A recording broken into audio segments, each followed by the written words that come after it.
Hello, my name is Isaiah Proctor and I'm going to Ukraine for 3 months.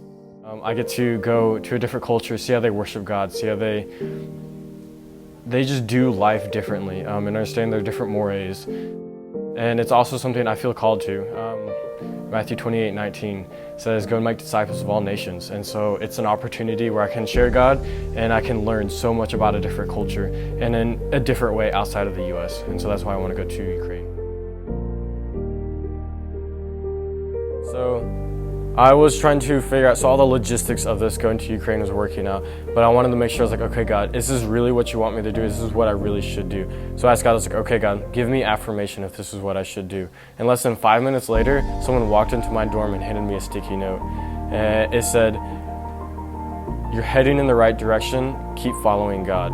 And that was like, that blew me away. Like, what? Like 5 minutes later after praying for affirmation and God gave it to me, I couldn't ask for more clear affirmation. And so I feel like there's no other thing I should be doing other than going to Ukraine this fall.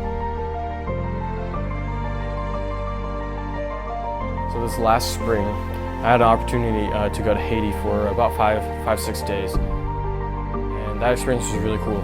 I was able to see a third world country and how they live life.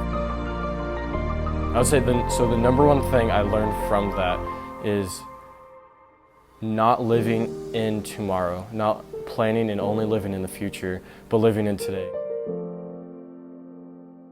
So how I learned that was actually one of my friends, right before I left for Haiti, asked me, they're like, if you knew you were gonna die in 8 hours, you had 8 hours to live, what would you do with that time? And I couldn't answer the question. I had no idea. Because of that, it made me start questioning, like, what do I do right now? What do I do in today? And through the Haiti trip, I was able to see, and other people, if they have money, they spend it on food or they gamble it away. If they don't have any jobs or opportunities, then they sleep until the next day where they can have opportunities. So it made me really realize that I need to live in today and be able to serve God today and not worry about God's will for tomorrow. That's ended up how I've lived that out. I now ask the question at the end of every day, would you relive today and why?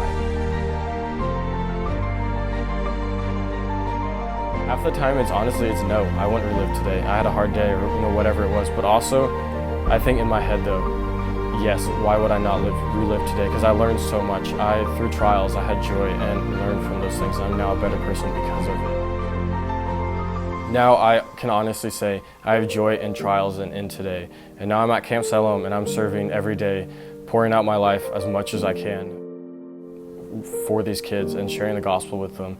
It's really cool. It's an opportunity where I can live in today and do the Great Commission and make disciples of these kids around here. And that's been super cool and a really good experience.